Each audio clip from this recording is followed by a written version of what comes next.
ക്ലബിന്റെ പുതിയ എപ്പിസോഡിലേക്ക് എല്ലാവർക്കും സ്വാഗതം. ഈശോയുടെ കുഞ്ഞുമാലാകമാരെ, എല്ലാരും സുഖമായിട്ടിരിക്കുന്നോ? സന്തോഷമാണ് എല്ലാവർക്കും.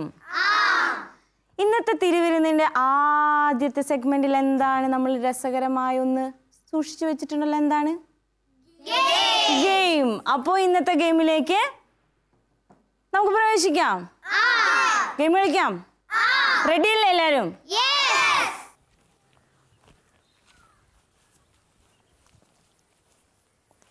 എന്താ ക്ലബിന്റെ ആകെ സങ്കടത്തിലാണല്ലോ? അതെ ചേച്ചി, ഞാൻ അമ്മയുമായി വഴക്ക് കൂടി. ഞാൻ വല്ലപ്പോഴൊക്കെ ടി വി കാണാറുള്ളൂ. ടി വി കണ്ടുകൊണ്ടിരുന്നപ്പോൾ അമ്മ പറഞ്ഞു ടി വി ഓഫ് ചെയ്യാൻ. ഞാൻ വാശി പിടിച്ചു. എൻ്റെ മനസ്സാകെ അസ്വസ്ഥമായി. സാരമില്ല ക്ലെമന്റെ, ചെയ്തു പോയത് തെറ്റായെന്ന് ക്ലെമന്റിന് ബോധ്യപ്പെട്ടില്ലേ? അമ്മയോട് സോറി പറഞ്ഞാൽ മതി കേട്ടോ. അടുത്തതൊരു ഗെയിം ആയാലോ? അപ്പോ ഇന്നത്തെ നമ്മുടെ ഗെയിം ഈ റിങ് വെച്ചുള്ള ഗെയിമാണ്. മനസ്സിലായോ? ഈ റിങ് കൊണ്ട് എന്താ ചെയ്യേണ്ടതെന്ന് അറിയോ? അതിനു മുമ്പ് എനിക്ക് ഈ ഗെയിം കളിക്കാനായിട്ട് കുറച്ച് പേര് വേണം. ആരൊക്കെയാ ഈ ഗെയിമിലേക്ക് വരുന്നേ? ഓക്കെ, എന്നാ വാ.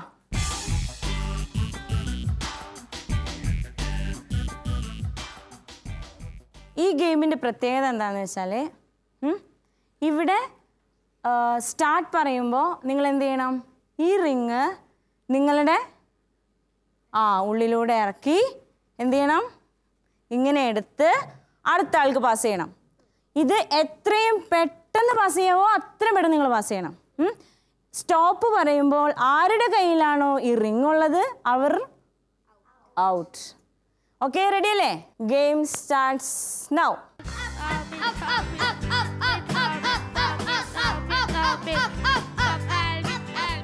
പാസ് ചെയ്തോ. സ്റ്റോപ്പ്.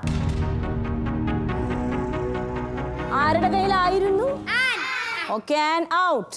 അപ്പൊ നമ്മൾ ഗെയിം ഇവിടുന്ന് സ്റ്റാർട്ട് ചെയ്യുന്നു കേട്ടോ. റെഡി അല്ലേ? കുറച്ചുകൂടെ. Okay, 1 2 3 start.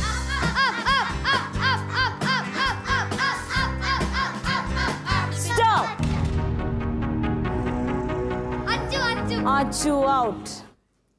ഓക്കെ, കുറച്ച് നിങ്ങൾ ഒരു സർക്കിളായിട്ട് നിൽക്കാവോ? ഓക്കെ, കുറച്ച് അകന്ന് നിന്നോ. ഓക്കെ, സ്റ്റാർട്ട് ചെയ്യാം. Ready, 1 2 3 start.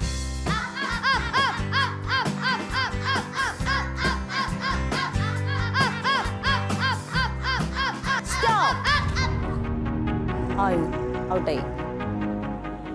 ഇനി വെറും 3 പേരാണ്. വളരെ ശക്തമായ പോരാട്ടം ഞങ്ങൾ പ്രതീക്ഷിക്കുന്നു. ഓക്കെ, നമുക്ക് സ്റ്റാർട്ട് ചെയ്യാം. സ്റ്റാർട്ട്.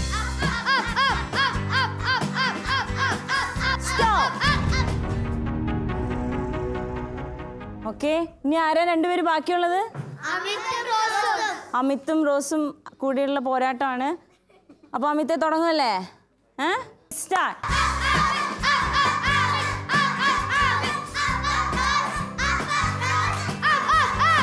സ്റ്റോപ്പ്. അപ്പൊ ഈ ഗെയിമിലെ വിന്നർ ആരാണ്?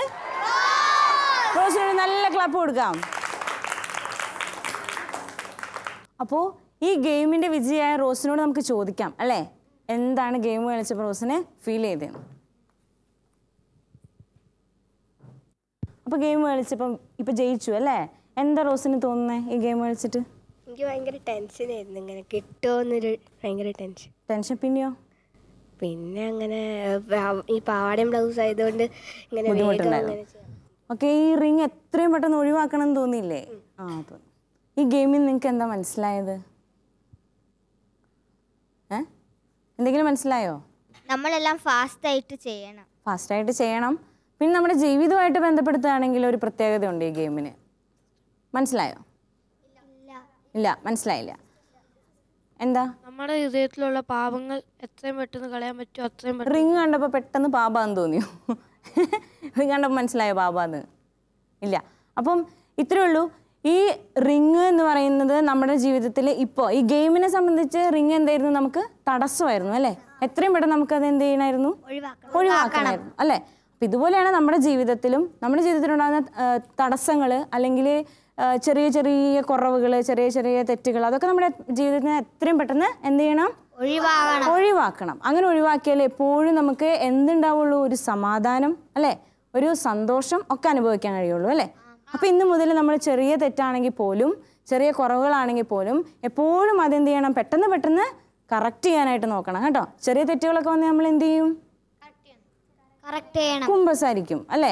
അപ്പോൾ അങ്ങനെ ചെറിയ തെറ്റുകളൊക്കെ വന്നാൽ നമ്മൾ കുമ്പസാരിക്കാനായിട്ട് നല്ല തീരുമാനം എടുക്കാം കേട്ടോ.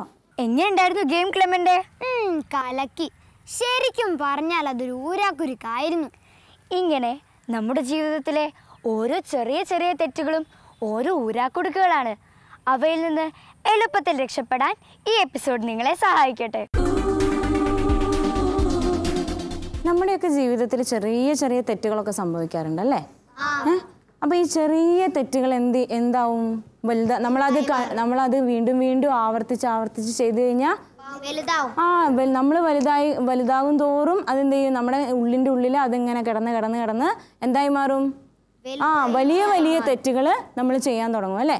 അപ്പോൾ എന്ത് ചെയ്യണം? ആ ചെറിയ തെറ്റാണെന്ന് അറിയുന്നതിന്, ചെയ്യാൻ പോവുകയാണെന്ന് അറിയുന്നതിന് മുമ്പ് തന്നെ നമ്മൾ എന്ത് ചെയ്യണം? അതിനെക്കുറിച്ച് മനസ്സിലാക്കി ചെയ്യില്ലെന്ന് തീരുമാനമെടുക്കണം, അല്ലേ? അപ്പോൾ ഉള്ളിൽ നല്ല തീരുമാനം വേണം. തെറ്റ് ചെയ്യില്ല, ഞാനിനി എൻ്റെ ഏത് പപ്പേനനുസരിക്കാനോ മമ്മീനനുസരിച്ച് എന്തൊക്കെ കാര്യങ്ങളിലാണെങ്കിലും ഒരു നല്ല തീരുമാനം ഉണ്ടെങ്കിൽ നമ്മൾ ആ തെറ്റ് ചെയ്യുമോ? ആവർത്തിക്കുമോ? ഇല്ല. അപ്പോൾ ഈ തെറ്റ് ചെയ്ത് ഇതായി കഴിഞ്ഞാൽ എന്ത് സംഭവിക്കുന്നു? നമ്മുടെ ജീവിതത്തിൽ അത് വലിയൊരു ഒഴിയാബാധയായിട്ട്, അതായത് ആ തെറ്റിന് നമ്മൾ അടിമയായിട്ട് പോവും. മദ്യം കഴിക്കുന്നവർ എന്തിനടിമയാവും? മദ്യത്തിന് അടിമയാവും. അതുപോലെ നമ്മൾ പാപത്തിന് അടിമയായി തീരും, അല്ലേ? അപ്പോൾ അങ്ങനെ നമ്മുടെ ജീവിതത്തിലെ പാപം എത്രമാത്രം